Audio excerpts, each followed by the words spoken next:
evening. Here's the news at 9. First, the highlights.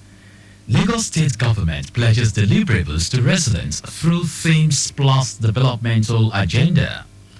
Federal government unveils loan scheme to boost vocational skills training.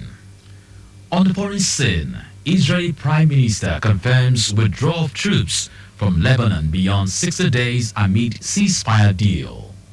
And in sport, Nigeria's athletes star Tobi Amusan set for season opener in Jamaica. Now the details. I am John Omoaka.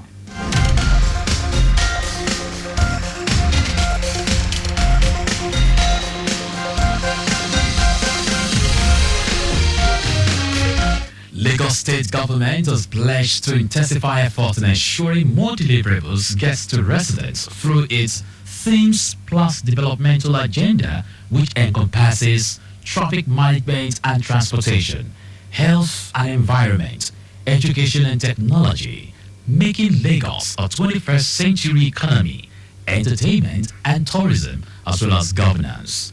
This came to the fore at the main Joint Citizens Media Engagement Forum organized by the Ministry of Information and Strategy held in Ikeja to interact with the media to get constructive and frank feedback from Lagosians. Speaking at the event, Commissioner for Information and Strategy, Benga Omotosho, commended the media as a strategic partner in propagating the programs and policies of the Babajide Sanwo-Olu administration. People say in Yoruba that if a kid falls, he looks forward. But then an elderly person sleeps, he looks back to find out what has happened. So for me, it's good to start from 2024. It was a very challenging year, but despite everything, when people ask me, what is it that you think is the most important thing that the government did last year, I usually tell them that the most exciting thing for me is the coming on board of the red line. Omotosho revealed that some of the notable projects expected to be inaugurated to include 16 jetties to enhance water transportation, roads infrastructure, construction of Lekki International Airport, 5 food hubs, modern markets, 150-bed Mercy Children Hospital in Lagos Island, New General Hospital in Ojo, 500-bed mental health center, K2 Erion, Ekpe, among others. Also, to further strengthen its security infrastructure, Omotosho said plan is underway by the Sanwo-Olu administration to provide 32,000 solar street lights, while 3,000 out of the 6,000 optic fiber projects to improve internet connections across the state is near 90% completion. The commissioner spoke on some of the efforts of state governments to decongest the roads. Recently, we have employed more people into LASMA, and LASMA was given the governorship order to work more hours. That is why at times at midnight you find LASMA people in so many parts of Lagos still working. That is why Lagos government is encouraging people to use the waterways. It is faster, it is more comfortable, it is safer, it is cheaper. So many people are discovering the waterways now.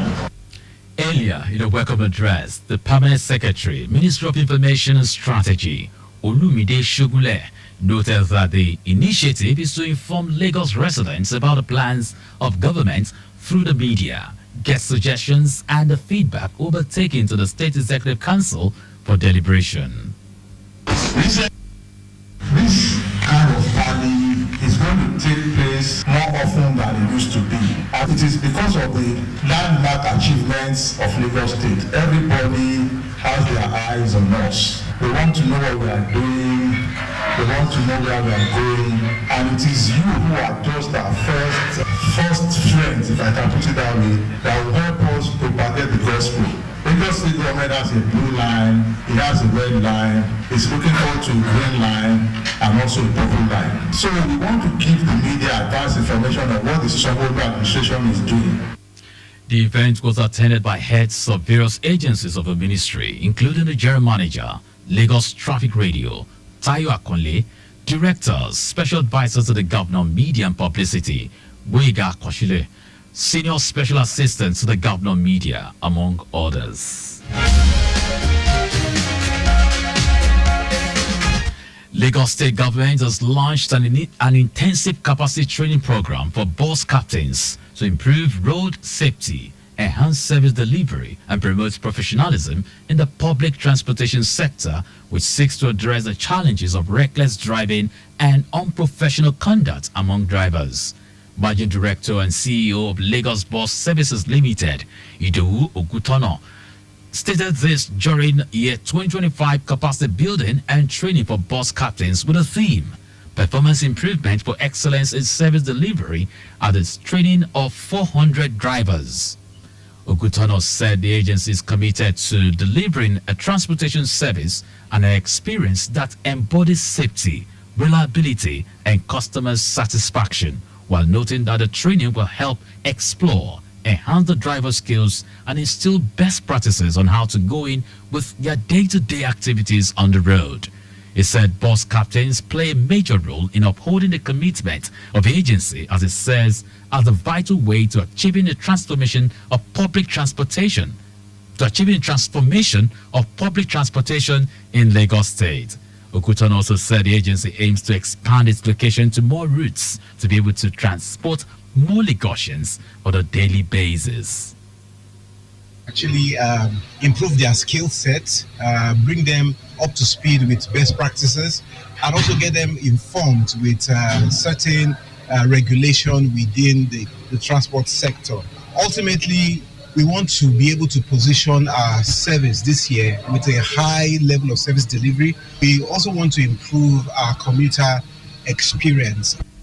In a goodwill message, General Manager of Lagos State Drivers Institute, Lasdri Afusat Tiamiyu, urged the drivers to ensure they drive defensively while on the road, be on the right side of the law, and put the capacity training to good use.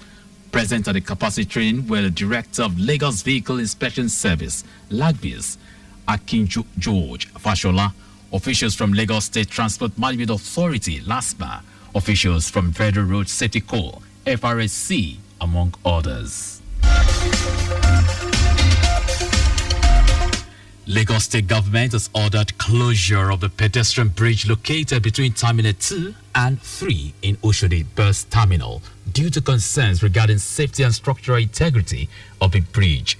In a statement signed by the Commissioner for Transportation, Oluwaseun Oshiyemi, the contractor that handled the initial construction of the terminal through Office of Infrastructure has been mandated to place concrete barriers at the entrances leading to the bridge to safeguard lives of pedestrians who use the infrastructure, and to also conduct comprehensive structural integrity assessment on the bridge for the purpose of repairs and reconstruction. Pedestrians are advised to make use of an alternative bridge located 30 meters away pending the outcome of the report of the structural integrity assessment.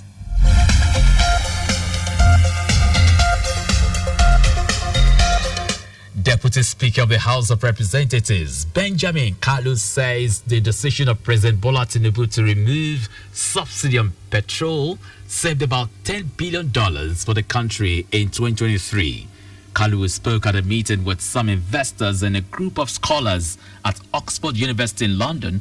Also said efforts by the Tinubu government to promote economic growth and development has led to a significant increase in foreign direct investment into the country, worth about $6.4 billion in 2024. The Deputy Speaker noted that the policies of the government has also led to a 22% increase in dollar remittances from Nigerians in the diaspora, totaling $28 billion in 2024.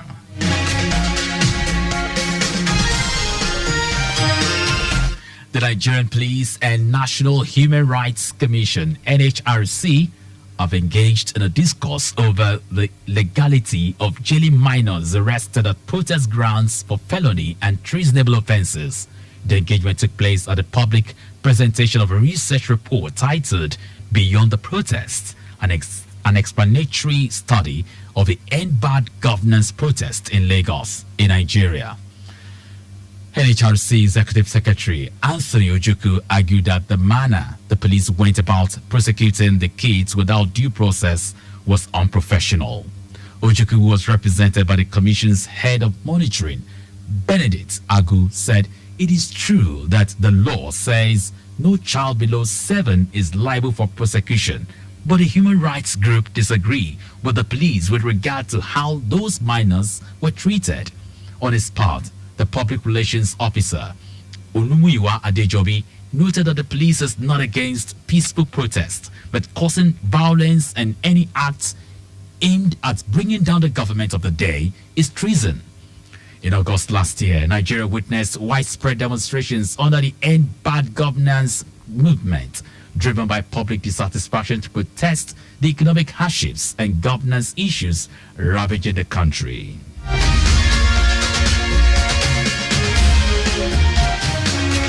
And now to the rest of the stories. The Nigerian Education Loan Fund, NEL Fund, has introduced a new loan product, the Vocational Skills Loan Initiative, aimed at supporting individuals seeking to acquire vocational skills.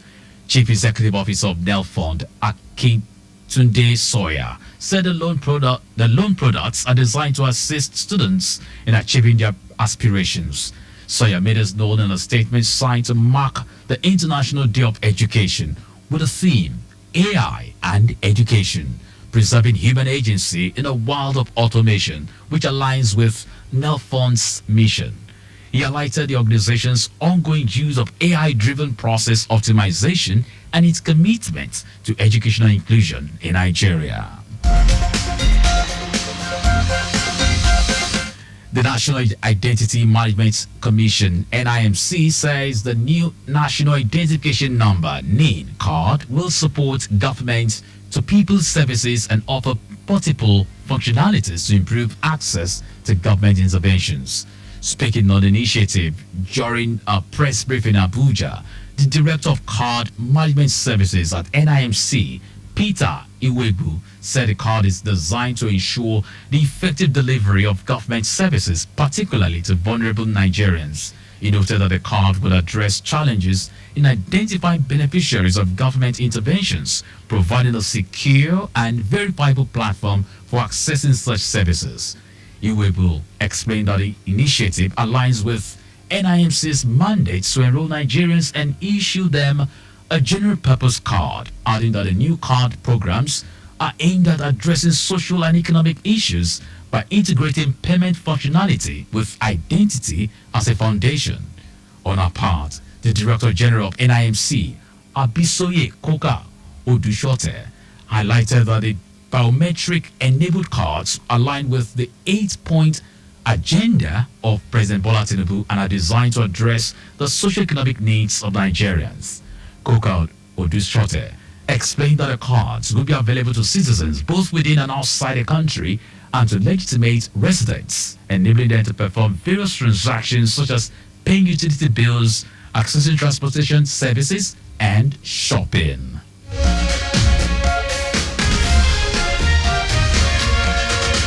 And now to foreign news. Israeli Prime Minister Benjamin Netanyahu's office says Israeli army's withdrawal from southern Lebanon will last beyond the 60 days agreed in a ceasefire deal, claiming the agreement has not yet been fully enforced by Lebanon. The statement came after the Israeli army attacked towns in the border region of southern Lebanon just 2 days before it is supposed to withdraw troops under the ceasefire with Hezbollah. Lebanon's official national news reported that Israeli forces rampaged through the south, bulldozing and setting fire to homes in the town of Aitorun, damaging a mosque in the town of Katara and causing an explosion in Rab Talathin. Under the terms of the truce, the Lebanese army is to deploy alongside United Nations peacekeepers in the south as the Israeli army withdraws over a 60-day period. In our sports, world record holder in the women's 100 meters hurdles, Toby Amuson, will run her first race of the season at the Grace Jackson meet in Kingston, Jamaica tomorrow when she will hit the tracks in the 60 meters event at the meet. Amusa is expected to race against the home girl and one of Jamaica's finest athletes, Jackson, marking the first time they will be competing in the same event. It will be Amusa's first official race since the 2024 Olympics in Paris, and for Jackson as well, after pulling out of the games last year. The meet is not World Athlete certified, hence it will not count for qualification purposes for the 2025 World Championships, which will be held in Tokyo from September 13 to 21 in Tokyo, Japan. And that's our news at 9. But just before we go, remember to always wear your seatbelt when driving. You can follow us and like all our various social media platforms. X at Traffic Radio 961, Facebook Lagos Traffic Radio 96.1 FM, Instagram Lagos Traffic Radio 961. Subscribe and watch our news and programs live on YouTube at Traffic Radio 961. You can also visit our website www.trafficradio961.ng.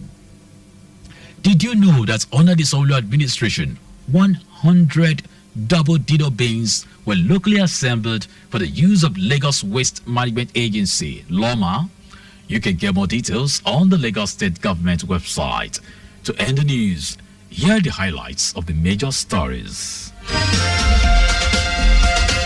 Lagos State Government has pledged to intensify efforts in ensuring more deliverables get to residents through its Themes Plus developmental agenda, which encompasses traffic management and transportation, health and environment, education and technology, making Lagos a 21st century economy, entertainment and tourism, as well as governance. The Nigerian Education Loan Fund, NELFund, has introduced a new loan product, the Vocational Skills Loan Initiative, aimed at supporting individuals seeking to acquire vocational skills. We also told you that Israeli Prime Minister Benjamin Netanyahu's office has confirmed that Israeli army's withdrawal from southern Lebanon will last beyond the 60 days agreed on a ceasefire deal, claiming the agreement has not yet been fully enforced by Lebanon. And in sports, world record holder in the women's 100 meters hurdles, Toby Amusa, will run her first race of the season at the Grace Jackson meet in Kingston, Jamaica tomorrow, when she will hit the tracks in the 60 meters event at the meet. For contact with the newsroom, send a message to info@trafficradio961.ng. That ends the news broadcast compiled by Adewale Olowokoroku. I am John Omoaka. Thank you very much for listening.